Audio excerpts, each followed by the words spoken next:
Scams are everywhere, and unfortunately, film festival scams are on the rise. If you're an independent filmmaker submitting to festivals, how do you know which ones are legitimate and which ones are scams? Well, today I'm going to give you 9 red flags that you should be on the lookout for before you submit to film festivals. It will save you a lot of time, a lot of money, and a lot of heartbreak. Welcome to the Film Festival Guide.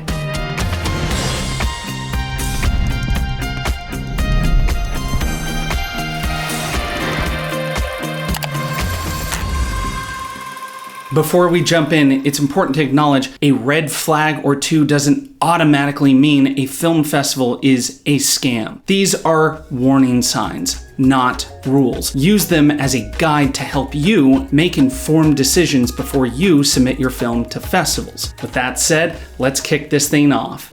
Red flag number 1.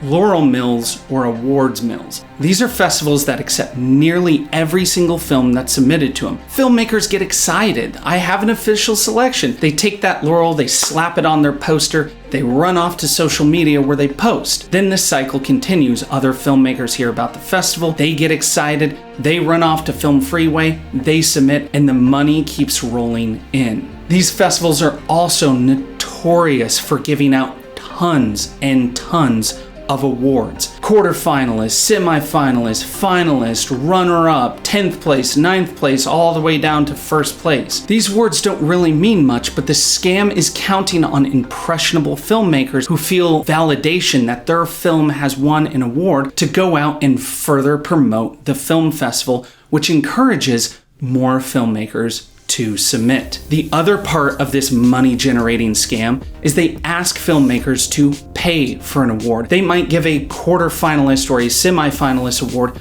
to hundreds of filmmakers and then ask them to pay for a trophy or even pay for a PDF. This happened to me when I was a young filmmaker.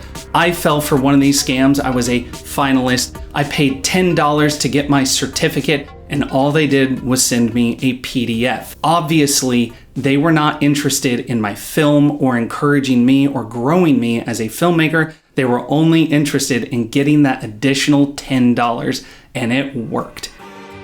Red flag number 2, paying for multiple categories. Have you ever been on Film Freeway and run into a festival that looks like this, where you have to pay multiple times to be considered for different awards? There's a charge for Best Actor, Best Director, Best Editing. The list goes on. Legitimate festivals never make you pay to be considered for different award categories. This should be obvious that pay-to-play festivals are not worried about you, the filmmaker. They only want you to shell out more money. The most egregious of these festivals will further break it down by category. Best Director of a short horror film, Best Director of a short comedy film, Best Director of a short action film. With each one of these categories, they can solicit more filmmakers to submit, and therefore they generate more money. It is not uncommon for these festivals to also operate as laurel mills. So when you're submitting to festivals, be wary if the festival has too many awards categories.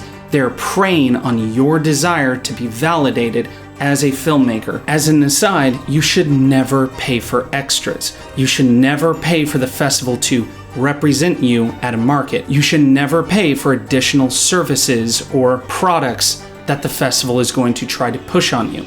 If they are more interested on selling you something, they are a scam. Very quickly, if you're enjoying this video, please give this channel both a like and subscribe. When you support me, I can continue making these kinds of videos that are hopefully helpful to you. Red flag number 3, chain festivals. These are festivals that have multiple events across multiple cities. The XYZ Festival of London, the XYZ Festival of New York, the XYZ Festival of Berlin or Shanghai. These networks are rarely separate events, and worse over, once you get accepted by one of these, they will strongly encourage you to submit to their sister festivals, often for a discount. What seems like a good deal for you, the filmmaker, is just submitting your film to the exact same people again and again and again, which generates more money for the scam. Now, there are legitimate festivals that have events in multiple cities. Dances with Films, which is continuously rated among the top festivals in North America, they have a film festival in New York as well as Los Angeles. South by Southwest has events in Texas, London, and Sydney. Now, these festivals tend to be the exception to the rule. Most festivals that have chain events across multiple cities are in fact scams. If the festival you're submitting to is part of a network or other buzzword copy, it's likely part of a scam. Do some extra digging before you hit that submit button. Red flag number 4, no live events. This should be pretty obvious. Scams want to take as much money from you as they possibly can without giving anything back in return. The easiest way to do this is to host everything online with no live events. Now, I have said in previous videos, just because a festival is an online festival does not necessarily mean it is a scam. However, many scams operate as online-only film festivals. Film Freeway has put a small measure in place to try to counteract this. They require all publicly searchable festivals to host a live in-person event.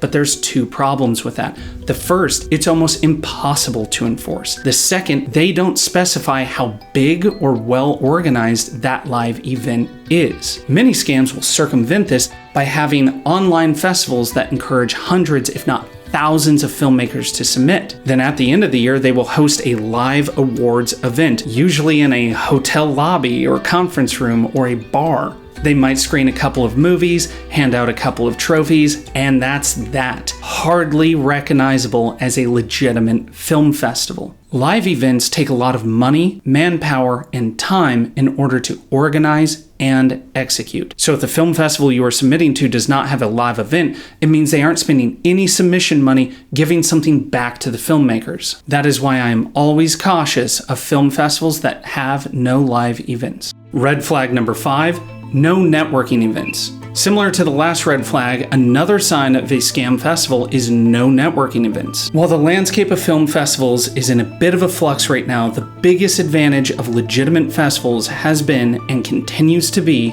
networking. If the festival doesn't actively promote or ensure some kind of networking opportunity, it's a big red flag. After parties, tours, filmmaker lounges, networking events. All of these things take time and money to put on. And if a festival isn't spending that money on filmmakers, that means they're pocketing the cash. Before I send my films to festivals, I always ensure there are networking events. Red flag number 6, lack of transparency. Scams love to use buzzwords and fancy copy and high energy graphics, but when you peel all of that away, if you can't find basic information about the festival, it's because they don't want you to. How old is the festival? Who runs it? When and where is the festival? What theater do they screen in? What films have they programmed in the past? You should not have to be a world-class investigative reporter to uncover basic information about a festival. Most legitimate festivals will post all of this information freely on their Film Freeway page and on their website. If you go to their social media page, you should be able to see photos or videos of the event. You should be able to look up press in the local area and find some kind of history of reporting. My point is there should be some kind of a data trail, and it shouldn't be hard to find. If the festival is intentionally being opaque, they're probably a scam. Red flag 7, heavy use of AI. Now, just a few years ago, a dead giveaway of a scam festival was if it used a lot of stock footage, but now stock footage has kind of been replaced by AI. If the copy on their website reads like AI, if all the images and promotional materials are AI, if you are on their social media and you see more AI images, more graphics images than you do actual people in attendance at the festival, probably a scam. Now, with the growing prevalence of AI, you are starting to see a lot more AI being used even by legitimate festivals. The stark contrast here is with legitimate festivals, it's not hard to find actual images of the event. Whereas scams, it's almost impossible to find actual images of the event. Use your discretion and think it through. The festival is always going to show you the images that they want you to see. So if they're showing you AI, there's a reason for that. And the reason is they're probably not interested in filmmakers.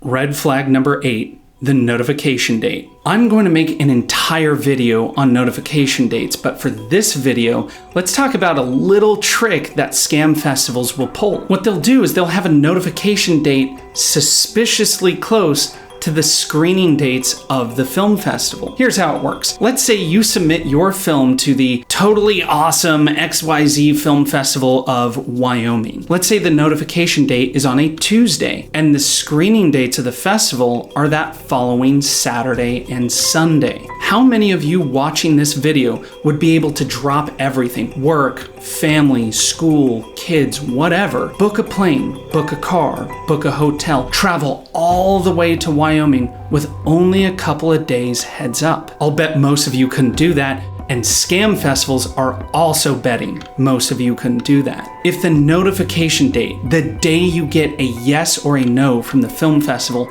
is suspiciously close to the screening dates, that means you don't have enough time to plan your travel. And if you don't have enough time to plan your travel, you probably won't go. And if you don't go, you won't be able to catch a scam red-handed. Now, there is a big notable exception to this. There are local film festivals that run on a monthly schedule, a 30-day calendar. For these smaller events, they typically have a notification date the same week that they're screening. But usually these festivals only service their local area, their local town, and they're typically run by some kind of film community or film organization. It would make sense on a monthly screening schedule that they're only going to notify people within a week because you only have to drive down the road. But scam festivals might set up shop in a rural or otherwise difficult to travel to place. Then they will intentionally accept filmmakers who live very far away, knowing they aren't going to have enough time to travel in. It's a very easy way to circumvent film freeways "you must have a live event" rule. The scam festival can claim that they had a live event, but no one was in attendance, and that enables them to keep perpetuating the scam. In my opinion, a legitimate film festival should give you a minimum of 1 month's notice before the festival. 2 months is even better. Now, as a quick aside, I've brought up online festivals, I've brought up monthly festivals, so now it's time to address these types of festivals. Are they scams? Are they legitimate? Well, the truth is, many are and many aren't. There are tons of legitimate online, monthly, and quarterly film festivals, just like there are tons of scams that operate as online, monthly, or quarterly festivals. There is no hard and fast rule about these types of events, which means it is so imperative that you, the independent filmmaker, do as much research as you can before submitting to a film festival. By doing research and having a healthy amount of skepticism, not an unhealthy amount, you'll be able to find, are these smaller festivals run by a group of passionate filmmakers, or are they run by scam artists? Red flag number 9, don't be fooled. This isn't anything specific so much as it is general good advice. A film festival is a legitimate event geared toward filmmakers and audiences. Every festival is going to have its own different mission, its own different benefits, its own different goals, but at the end of the day, the rule of thumb is a festival wants to exhibit movies to an audience. It's as simple as that. Scams, on the other hand, want to take as much money from you and give you nothing in return. Scams come in all shapes and sizes, and they are constantly evolving. So if a festival is more interested in your wallet than they are your film, if they're more interested in upselling you on different products or services, the chances are they are not actually a festival, they are a scam. Whereas if you can find loads of videos or pictures or other evidence of filmmakers actually attending, audience members actually attending, live screenings, live events, live tours or Q&As or what have you, that is a legitimate film festival. At the end of the day, only you can protect yourself. Stay vigilant, but don't become jaded. Stay optimistic, but don't allow your optimism to be exploited by scam artists. And as always, please research every single film festival before you submit. Thanks for watching the Film Festival Guide. Be sure to subscribe to the channel if you're interested in more film festival insights, news, reviews, and updates. And while you're down there hitting that subscribe button, why don't you leave a like and a comment? Have you ever fallen prey to a scam film festival? I know I have. There's no shame in it. We live, we learn, we share our experiences with our fellow filmmakers to help them avoid scam festivals. I hope you guys stick around because I've got a great video coming out next week. But until then, I'll see you on the circuit.